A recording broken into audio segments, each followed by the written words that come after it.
We'll be talking to three alums from the course Advanced Management Program for Healthcare run by the Indian School of Business.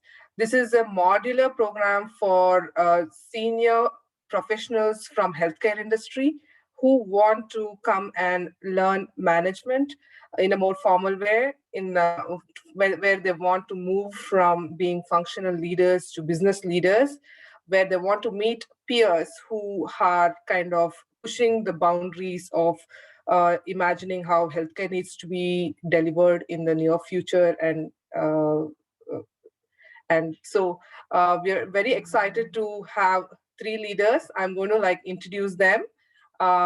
Before that, I am Samiyah Shashidara, Associate Director at the Max Institute of Healthcare Management, which kind of works very closely with this class, the industry, and also the other stakeholders in trying to keep this program very relevant to what's happening in the industry.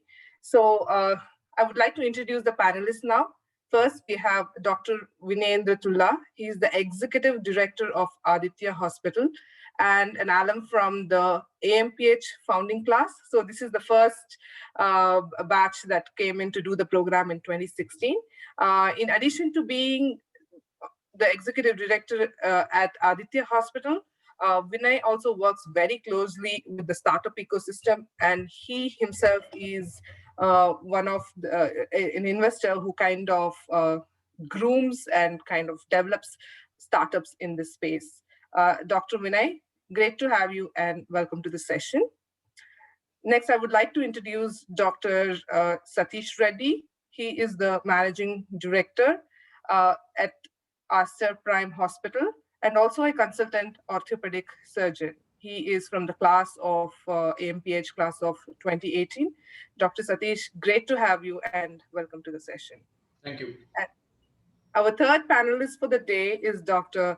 Minal Chaudhry. She is Director Radiodiagnosis and Chief Strategy and Digital Marketing at Aakash Healthcare. She also takes care of corporate communication and strategy at Aakash. She's from the class of AMPH 2019. Dr. Minal, welcome to the session and thank you for your time. Thank you so much, Samiyah. You can call me Meinal, as you always do.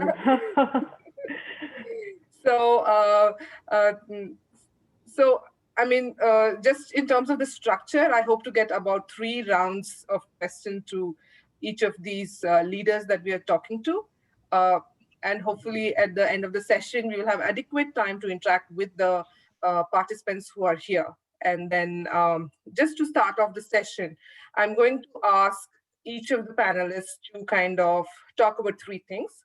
One, talk a little bit about their organization they are associated with at this point, their role there, and their professional journey so far. So I'm going to go to Dr. Vinay first, and then come to Dr. Satish Reddy, and then Dr. Meinal. Vinay, over to you, please.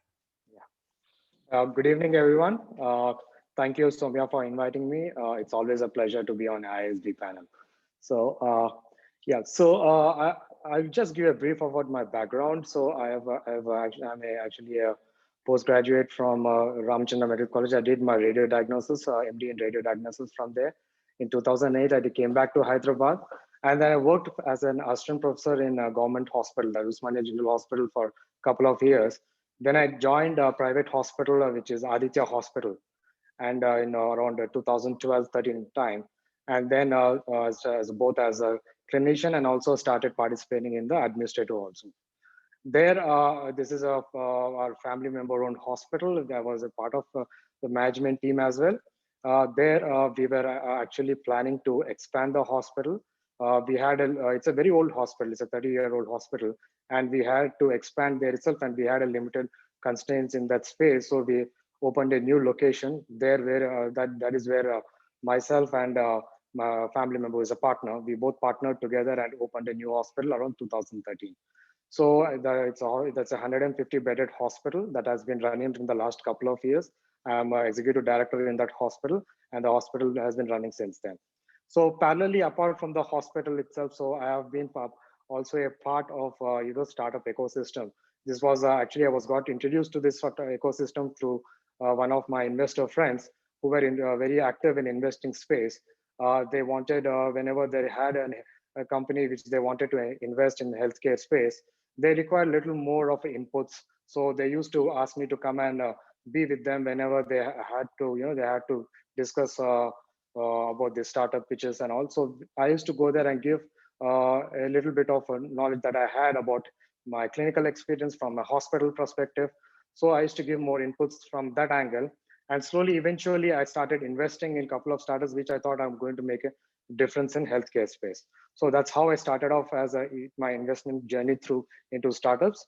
Then I also joined a panel of investors called Indian Angel Network. This is an early stage investing network through which we invest in early stage companies. So through that, I invested in a couple of startups in healthcare space, and I also led few investment through that network. So through leading, I actually had to go through the process of due diligence, and I also have to go through understanding the business. At the same time, myself, not only me investing, I had to convince other investors to put in their money as well in this company. So that is how my role was. So I in that process of leading few companies investment in that space as well. So that has been a brief about myself. Thanks, Vinay. Now we'll go over to Dr. Satish, please. Yeah, sorry. Good afternoon, everybody. Thank you, Samiyah, for inviting me again. And it's a pleasure always. So I am Dr. Satish Reddy. I'm an orthopedic surgeon. I passed out in 1998 from SRMC. Didn't realize that Vinayendra had studied there. After which I then went abroad. I worked in Australia for a couple of years, and then I went to Italy and then UK. And I came back in 2004 and then settled down in Hyderabad. And a few of my friends and myself together, we started Prime Hospitals in the year 2007. We started off as a less than 100 bedded setup, and then we grew up to 350 beds. And eventually we then partnered with Aster in the year 2014, and Aster invested in our hospital. And since then, I've been running the Hyderabad operations as the managing director because they have invested into our company. And I continue to practice as an orthopedic surgeon, as an active practitioner, as well as manage this organization. Over the last couple of years, we have made it more professional in terms of after my stint with ISB, actually, we then hired a CEO, and actually handed over the day-to-day operations to him. And I help in running the organization, take policy decisions, but I don't look into affairs on a day-to-day basis. And I continue to practice as an orthopedic surgeon. So that's a brief about me. Thank you, Satish. Now we'll go over to Dr. Meinal, please. Hi, so I did my MBBS from Chandigarh, and then I did my master's in radiodiagnosis from Delhi, from INMAS. It's a DRDO associated organization. Post that, I did my SRship in Maulana Azad Medical College and Safdarjung Medical College, BMMC. After that, I had 1 year of radiology practice in private institutions. And in 2017, we came up with our hospital, which is named as Aakash Healthcare Super Specialty Hospital, which is a sister concern stemming out from Aakash Educational Services. And both me and my husband are co-promoter of this hospital. And so, yeah, basically in very, very short introductory lines, I can just say that I started as a clinician, then I came to this organization and I was playing the role of a clinician leader. And now I am kind of gradually moving towards effective leadership after learning a few things from here and there. So this is my, in short, introduction of me. And regarding my organization, we are a 200-bedded multi-speciality, in fact, now a super specialty hospital based out of Delhi. And we are in expansion mode. So we are coming up with more hospitals within Delhi NCR by the end of 2021. And we are doing everything from preventions to transplants to everything under one roof. So that's about my organization. Thank you so much. So now I want to start the discussion with Dr. Satish. Satish, you're part of Aster Prime, which is multi-location, multi-speciality hospital, which is in a fast-growing phase, and it is also already in a structure of corporates. So, so what does it take to lead a hospital, a corporate hospital, in this really fast-moving growth stage that you are in? So, I just want to hear a little bit about your experience in that direction. So when we started in 2007, we were a hospital, standalone hospital managed by doctors, and we just jumped into the well and started to learn how to swim. And we were taking decisions on the run, and we were learning on the run. And I think some part of it was luck that we didn't have any major troubles and we went on well. But from the beginning to start with, we had a lot of discipline within our own, even among the peers. You have when you have 3 or 4 directors who have invested, and all of us are shareholders, there is a tendency to pull organization in different directions. Now, that is something which we were very disciplined in, and we were focused in the direction in which we were going. And there was sort of an inclusive way we were doing things, because we were all clinicians. We took decisions together and delegated properly also. So this was one advantage. We didn't have to learn how to delegate, and we didn't have to learn how to make it inclusive. So that is what we started off with. But then in 2014, when Aster invested in our hospital, and we started to see more systems which were coming into place. The other advantage was we were getting more industry information, and we were getting more competitive analysis and competitors information coming in. At the same time, there was also much more accountability. We had the other organizations we were looking at. There were no comparative figures. Let's say, how is Aster doing in Bangalore, or how is it doing in Cochin? And what are the parameters which we used to have multiple parameters in which we compare. Other than just being the financial parameters, we had quality parameters, we had the organizational parameters, and there was a sort of a healthy competition in which you would try to beat the other organization in terms of all these parameters. That was an advantage. We had a yardstick against which we were trying to do better every time. When we were a standalone hospital, yes, okay, you do things are going well. You course correct if they're not going well, but you didn't have, it was not real time. It was not live. That's what I would say. It used to be planned and look back and see how did we do. But this is much more live, more organized, and more proactive, I would say, when you're looking at a corporate culture.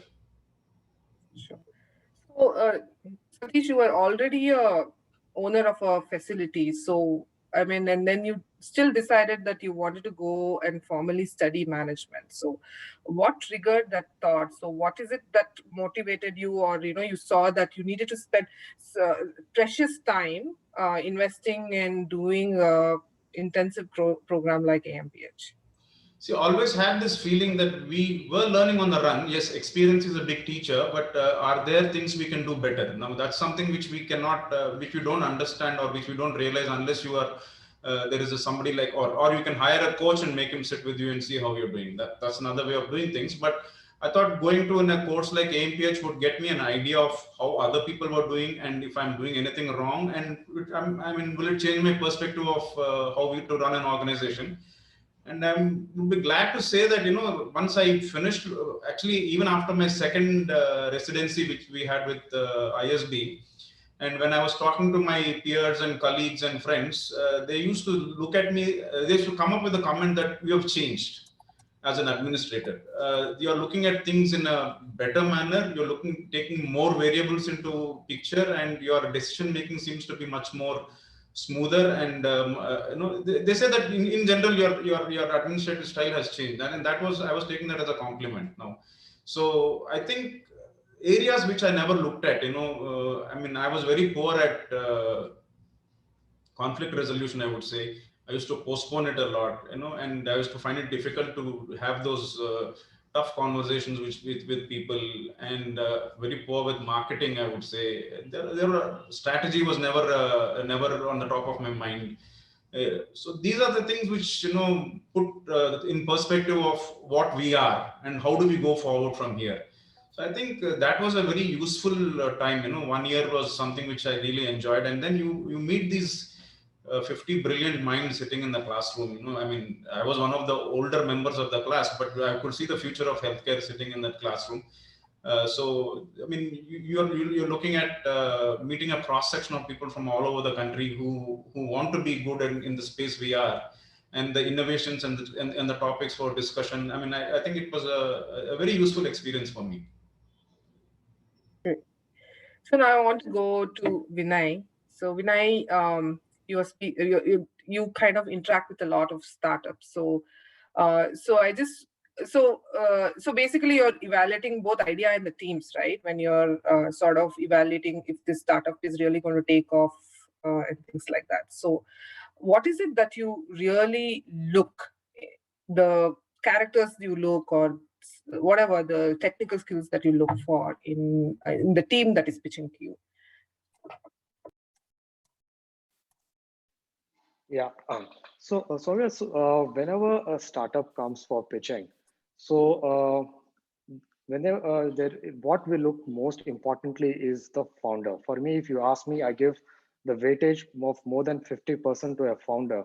Then the technology, the idea, the business, the revenues, all those comes later. So it's so much important to understand how the founder is, how his thought process is, what his vision is. So it's very critical for to analyze a founder, and then of course the business of what he is presenting to understand is also important. But the weightage of it mostly goes to the founder. So whenever I look at a founder, what are the things that we look for?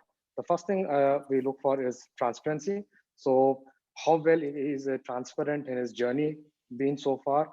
What are his learnings? What are his pitfalls? What are his failures? We look for failures, or if he has done anything wrong, has he corrected them? So all these things are very, very important. And also if whether he's communicating them or is not letting you know when he's pitching about that startup. The second and the one of the critical things that we look at is how is he able, his ability to pivot or is adapt. Like if, for example, this startup has started even before COVID has occurred, then the easy question for me to ask is, how did your startup perform during COVID? So that itself gives an indication of how the founder is thinking, how ready is he for change. Because if because startup is a new company, there it is evolving. So if a founder gets stuck with this idea of this is the idea and this is how it is and this is going to be successful in this way, then it gives a red flag for us that he may not be able to learn or she may be able to learn in the future. So how well is he able to adapt or pivot? There are a few startups who have just gone purely from offline to online. Like there were a few startups who just working on the telemedicine space. Something like those have happened during this COVID period. The same way, if there were some challenges, usually what happens is startups are, whenever they are funded initially, before if they were funded before, at the end of the stage where they require another funding round, that is where they actually don't have the enough resources to take it forward. During that time is how well is the founder able to adapt and is manage his team and not fall apart. So these are critical when we look at the founder. And the third thing what we look at is the communication skill that they have. So communication is important because this is a journey that we are going to take with the founder. If he's able to communicate his idea to me, he should be able to communicate the same thing tomorrow to another investor who will probably be together, will be pitching together. So it's very important how they communicate it. So that's communication skill is what we look at. And most importantly, the fourth one I would say is whether he's working the startup in a lean method. So in lean method is, hello? Yeah, we can hear you. Yeah, in a lean methodology, like whether all the resources are optimally used, whether he's working with his team, are they multitasking, and how well he's able to delegate the work. All these things are very critical. So this is also very important. And of course, any startup, we look at patients, whether the founder, he needs to have a lot of patience, especially in healthcare sector, which overnight successes are very, very, very rare, because this is a sector which it takes time for a company to mature. There are a lot of, unlike other sectors, there are a lot of barriers they need to be crossed. So it takes a lot of more time than other startups. So whether the founder has that aptitude to have the patience to take it forward. Absolutely. So I just want to, so I'm sure like a lot of startups that you see are technology people, right? So who are like pitching healthcare. That's what we keep often hearing, they do understand technology, but healthcare is not like all sectors in a sense. So, so if you were to, what is the advice you generally give these people for them to kind of understand healthcare better? So whenever these startups come, which they pitch to in healthcare, the initial says that they are going to disrupt or have this, they're going to turn the upside down the whole structure of how is going to function. The Ubers, they use this word Uber of healthcare. They use other terms like Olas of healthcare. So yes, there is innovation that is required in a healthcare, but at the same time, it takes little more time because healthcare, for example, they are in service sector where there it's more of a evidence-based medicine that they need to follow. So they cannot just bypass that stuff they are giving in services, or they are into sectors which requires technology to be adopted by doctors or clinicians. It's not that easy as the adoption can be done in other sectors. So they require more time to be adopted. So to understand how difficult it is to get into HIS systems or with the doctors, convincing them to use technology or digital means to communicate to patients. These are all the assumptions are in an early stage are that it can be done, but on whenever they meet doctors, they meet the hospitals, they realize that it's not that easy. The conversions are not happening. So so if we have started, which they should have a long-term plan is very, very critical, not the short-term plan. So I always have what is the long-term goal of achieving where do you want to look yourself in 5 or 10 years down the lane. So that is more critical than what happens in the next 1 or 2 years. So I tell founders to have that open perspective, try to learn, adapt, and then go forward. Absolutely. So I think when we're talking about adapting, I think the pandemic has been that really phase where people really had to like adapt or perish. So I'm going to go to Meinal to ask a question about, so like the rest of the industry, Aakash also was hit by the pandemic. What you would intuitively think, like patients coming to the hospital, waiting for the doctor, taking their treatment and going away was just it didn't seem like was the norm anymore. So I mean, so how was it to lead Aakash during this crisis? Right. So, see, June 2019 was when I finished my AMPH, and December, Jan 2019 was when the global world was hit. I mean, world was hit globally by this pandemic. So I had a major impact of a few of my gurus in ISB. I keep telling the stories to a lot of people, but I would like to share it here as well. When this crisis came, nobody knew what will happen, and everyone was as clueless as a layman. But we kind of fought the crisis with keeping an opportunity mindset, which I learned in my AMPH classes. We found our opportunities in that crisis in terms of just like Dr. Vinay said, pivoting to the crisis was how we adapted to this crisis. So we had our communication. So it is not just about, for me, it was not just about doctor-patient relationship. It was also about employee-employer relationship. It was also about global depression, which was setting in terms of our society as well. So we kind of made our communication channels open. We talked to our employees. We kind of settled them out of panic, because that is the first response which happens when there is a crisis. So we had our GBMs on, not like physical GBMs, ground body meetings. We had our meetings through Zoom meetings, and we used to settle the panic, as I learned in the class. Then the next response was what to do. There were a lot of hospitals who kind of shut down in panic and who kind of broke down completely and are now non-existent. I'm talking about healthcare setups. But all the elective surgeries were all postponed. So we kind of jumped in with our communications. We zoned out the hospitals into various zones, and We sent out communications in the market. In fact, we came out with a mascot also to make our communication very open and very understandable for the open public. We came out with Aki, who used to explain things to the masses as well as internally. Then don't panic. You have to fight it out. We are with you. We had to deal with attrition. The communication helped us in dealing with attrition. We had the lowest attrition in the healthcare segment during that time.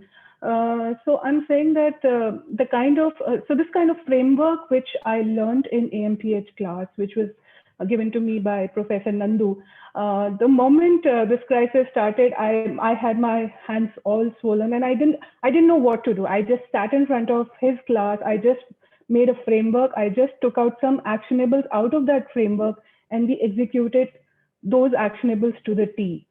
And here we were when we were out of the crisis, we had our market share, which had increased. Our employees were more loyal to us. Our stakeholders had more trust in us. So we kind of came out of the myopia of a normal healthcare practitioner, and we kind of looked through and sailed through it with a proper framework in mind, and we definitely got benefited out of it. Great, Meema. That is really heartening to know, Minal, that we have been able to translate lessons from the class to workplace. So what Minal is talking about is the course crisis management module within our responsible leadership taught by Professor Nandu Doraiswamy. I will definitely convey this to him, and he'll be really, really excited to hear this heartening news. So I just wanted to take a step back from the crisis period, Minal, and then ask you, what has been your management mantra at Aakash? What do you personally believe to be your leadership style, so to speak? So, see, I'll just answer this in two facets. What I was before I did my ISP course, and what I became after I came back from ISP. So I was a very, very commanding kind of a leader before I went to ISB, because that naturally comes to us as doctors, because we've seen our professors, our gurus do that. But when I came back from ISP, my leadership mantra, if you call it, has become more self-oriented, more inclusive. And initially, when I used to lay down after a day of work, I used to think, how can he justify what he did? How can she justify what he did? But now when I lay down, I typically ask myself, did I justify what I did to them? So there is a sea of change I see in myself. There is a sea of change. You know what is emotional intelligence, but then how to practice it every day and how to learn from it. I think that came to me after I did my ISP. And the most valuable virtue I stand for, and I have learned it from my gurus at ISB, is creating a relationship of trust between anyone you meet, and honesty as your strongest pillar. So every decision we take in our board meeting, it is full of trust, honesty, and transparency. So this is what I learned, because these are the things which are long-term things. Short-term, you can play with anything. Thank you, Minal. Well said. So I'm just going to go to Satish now to ask. So Satish, so you are part of Aster, which delivers care at scale. So, and also you have it's a fairly big hospital that you run. So, so how do you see what do you see the outlook for healthcare going forward? See, outlook for healthcare going forward, we are going to, I mean, there are some big predictions we can make, but things are going to change drastically. These things were in the pipeline, things were foreseen that things would change and happen, but I think the pandemic has accelerated some of these changes. I would like, take up an example, like I mean, this is just my opinion, so this is something which we can always debate, but for example, I was just looking at the diagnostic centers in terms of what is the long-term outlook for a diagnostic center? Is there a space for diagnostic centers? No, I think that eventually, let's say 5-10 years down the line, majority of the diagnostic centers will not be doing path business. It is all going to become home care. Now, already there are plenty of people who are coming home and taking your pathology samples, your blood, urine, whatever you want to give. So why would the patient want to actually go to a diagnostic center? So that's one way of looking at it. The second thing being, now if you're looking at the radiology part, the imaging part. Now most of the imaging, as and when the time goes, the patients would prefer to get it done at a hospital where they have the backup of the clinician, the radiologist, who would be in a position to discuss with the clinician and arrive at a better conclusion rather than in a standalone facility. So my prediction is that, for example, diagnostic centers may play a smaller role as we go into the future, and there is going to be huge consolidation. So these kind of things, I think, were already people were looking at, people are predicting, but the pandemic has actually accelerated these things. That is one. Second thing which I foresee a lot for the healthcare industry is there's going to be much more emphasis on preventive healthcare. And you can actually see the difference. What pandemic has taught us is in all this COVID, for the whole of 2020, many of us haven't heard of dengues, many of us haven't heard of swine flus, many of us haven't heard of this. Many communicable diseases have actually come down because of the precautions we were taking for COVID, the masking and the social distancing and the cleanliness bit. So I mean, these are some of the changes which you can already see right away. But I have a feeling that we are going to have more and more bigger hospitals and also plenty of small sized hospitals, but the medium level hospitals are going to struggle a little bit. That's what I feel. This is what I understand for the future. So, Vinay, I want to just get your take on where do you see disruption coming, or at least if people are looking to do something in healthcare, so what aspects of healthcare should they be focusing on, which is a worthwhile problem to solve? Yeah. So Samiyah, I think in healthcare, one of the base rule we have every startup should think of is either they should increase the quality of the healthcare, or they should reduce the cost. So especially in India, the healthcare ecosystem, if anything that is to do with reducing the cost of the the healthcare, has that's a success mantra. So either can be adopted by a bigger population. So that's why if it is a reduced cost, that can be adopted by a bigger population, or increase the quality of the healthcare given to the patient. This is one thing where if these are the two things which have to be very critical. Even if the cost is more, and also if you increase the quality, still you will going to struggle a little bit to get heads up in the startup space. The other thing I would say is this, as Dr. Satish rightly said, it is more and more becoming patient centric. The ecosystem is slowly converging towards the patient. So any startup which can mediate between, it can actually accelerate it, digitize it, or means of communication, like what telehealth has happened. It has evolved in the last 1.5 years. There are so many startups working in that space. And the same thing, like even there are companies which are actually doing deliveries of healthcare services, like home care services. So the ecosystem has been revolving around the patient. So the patient is now at the center of the ecosystem. So any solution based on that is going to be very successful. And the third, I think, of course, we use this term a lot, this artificial intelligence coming in healthcare, and how it's going to impact. And especially being a radiologist, my radiology colleagues are always a little bit critical about this aspect.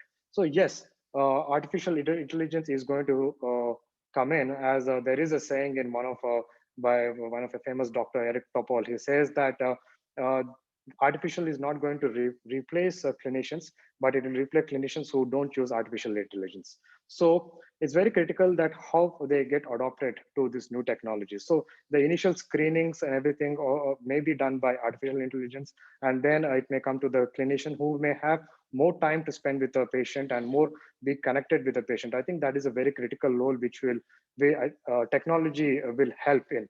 where the doctor actually spends more time with the patient rather than reducing time, which is because one of the main constraints that we have is the doctor to patient ratio where we have in India.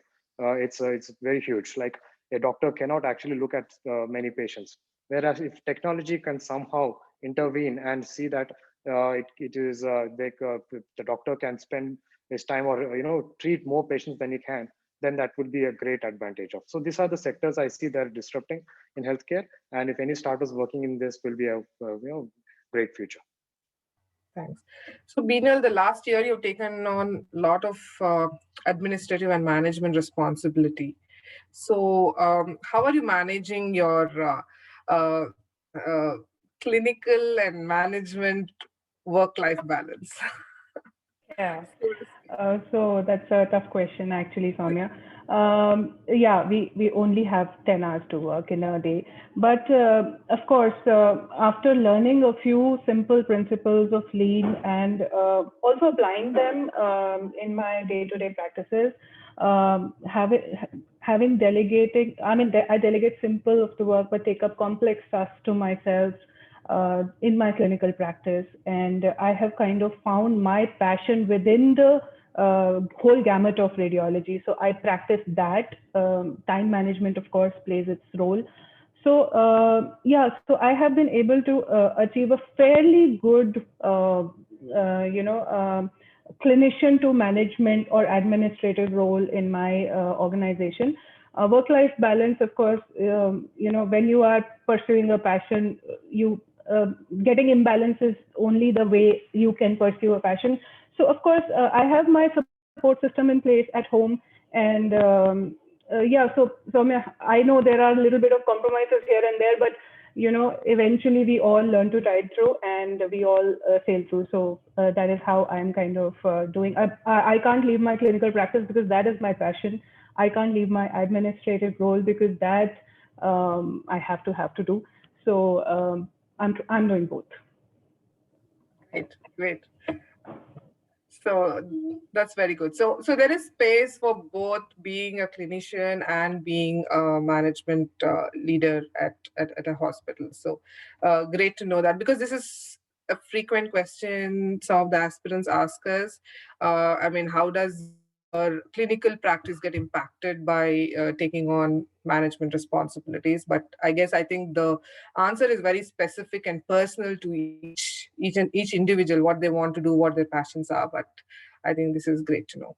So just going back to Satish, just asking about, there are various structures within healthcare itself, right? So there are individual clinics, and then there is trust hospitals, and there are privately held hospitals. So is there any different way? I mean, is management applicable? I mean, formal way of thinking of management applicable to all three settings, or is it something just suitable only for large corporate hospitals? So what's your take on that?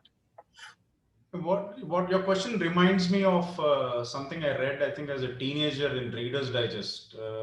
We are the only profession which works towards eradicating the reason for our existence. This is the statement which I read in Reader's Digest some number of years ago. Now I'm too old to remember how many years ago it is.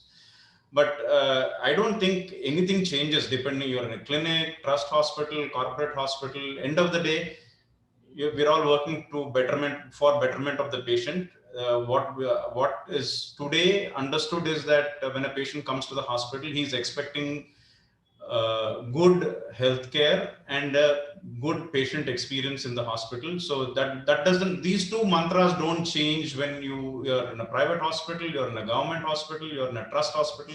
I don't think it really matters. So the management should not change, because end of the day, the goal is these two things. That's good to know. So, just I want to go with Vinay and Minal to just give two advice for aspirants on how should they kind of look at AMPH, kind of when they evaluate, because people come to us at a very in say with about 15 years of experience, and then I mean, to spend this much of time, it's something. So how do you see AMPH fitting into sort of with a doctor or with the pure administrators? I think it's quite a no-brainer, but just where does it find space in a clinician's life, learning management? That's what I wanted to ask both Vinay and Meenal. Minal, would you like to go for? Yeah, so if you allow me. Yeah, AMPH, I think in my life, if I say, it has found a it has played a very crucial role, because for me, for a doctor to understand initially to understand the jargon and to be very confident in coming across what I want to say to the management people, it really helped me. But as I evolved through this also, so AMPH per se helped me make a pipeline for my continuous learning throughout my life. It gave me kind of a pavestone on which I can walk, and it was not that I came there, I learned for a year, and my learning is finished. It gave me that networking where I have my go-to people when there's a roadblock where I'm not able to think through it. I have my network to fall back on. It gave me an idea of how and what to learn. I'm in touch with a lot of my professors. They tell me a lot of books which I can just go through and learn and kind of apply them in my day-to-day practices. So yeah, it has opened whole gamut of opportunities for me to keep learning and evolving as a management person. Yeah, that is what I have to say. So to my fellow aspirants, I just want to say that that it's not like a short-term win you are getting from AMPH, but take it as a perspective change for which will help you throughout your life, and that is what probably would be my answer. Vinay? Yes, so what I would actually, my experience was, I was before practicing clinician, then I started the hospital. So the starting a hospital per se is not very tough. So it's all you require is resources. You have good consultants. You can bring good architects to plan everything. But the problem starts once you cut the ribbon and you start the hospital and start functioning. And then you actually see the challenges. I'm sure my panelists will agree with the challenges that they face in day-to-day running a hospital. So from balancing being a clinician to someone who has to run a hospital, it's very difficult. So there you actually need to understand different departments, what they're trying to do. HR person wants to revise this policy, and but you don't know what actually HR policy is. So we have bombarded with this so much of, and the buck stops because being a person who manages the hospital, the buck stops at your table where you need to take the decision. So at that point of time, we need to have some kind of tools or framework, or at least understand the language of what they're telling us from different departments, and to make important decisions. I think in that way, ISB has given that tools wherein we different departments, from it could be HR, marketing, where they come in with a few plans. We can actually sit along with them, go through them, and actually see that we implement them. So one of the model which I always use, not only with a hospital, but also I use it with a startup, is the Osterweiler model, where Professor Samut has taught us. It is a very good model where I actually give it to, even if I don't understand what startup is trying to do, I just say, fill in this and just give it to me, I'll understand it better. And that is how easy it is to actually review a company, or look at it.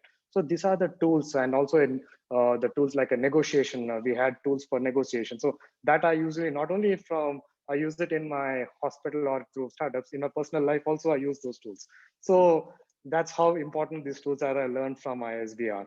So yes, this is an excellent opportunity that I had. And also the other thing I would like to share is that the faculty, it's always there. It's amazing faculty that they have.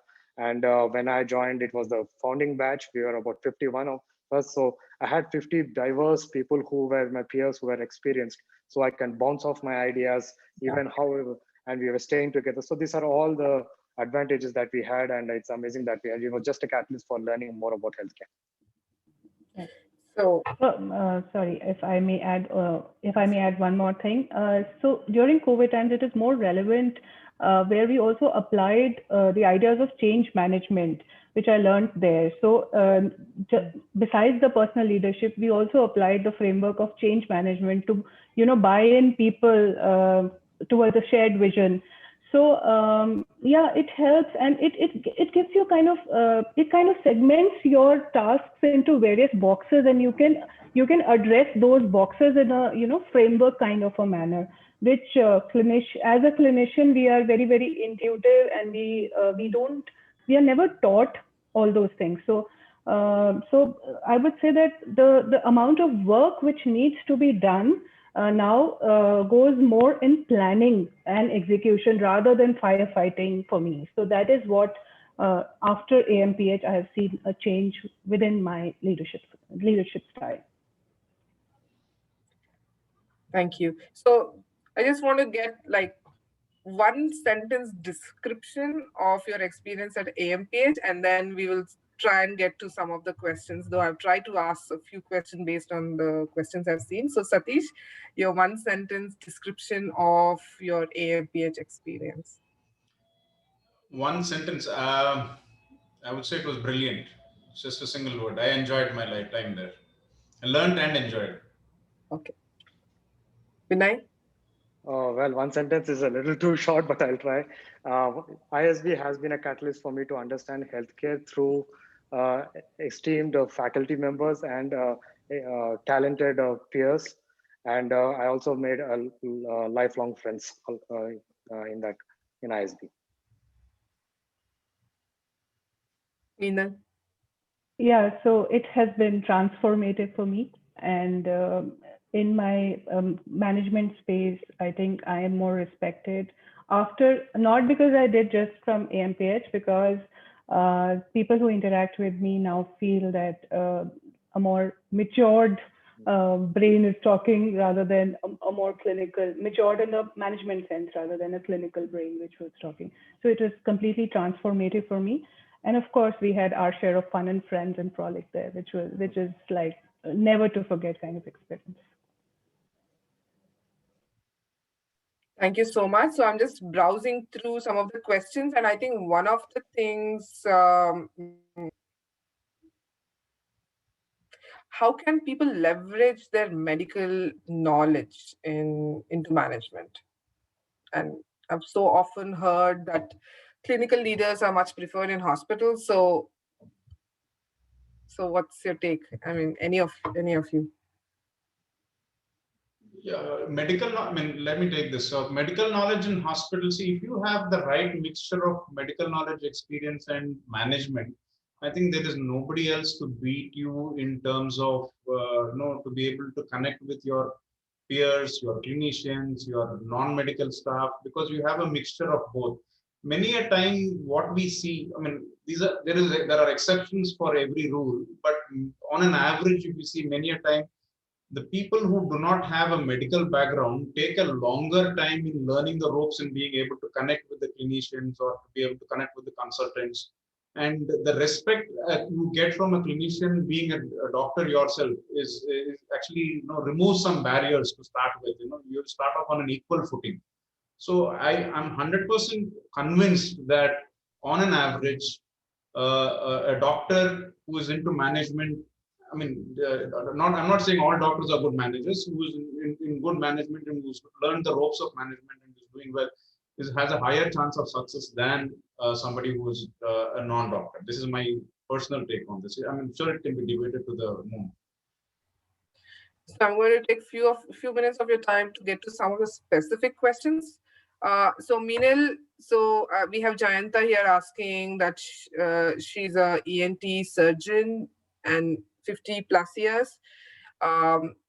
Is this can have any useful career now at this stage? I think alluding to the fact that if she gets into the management space.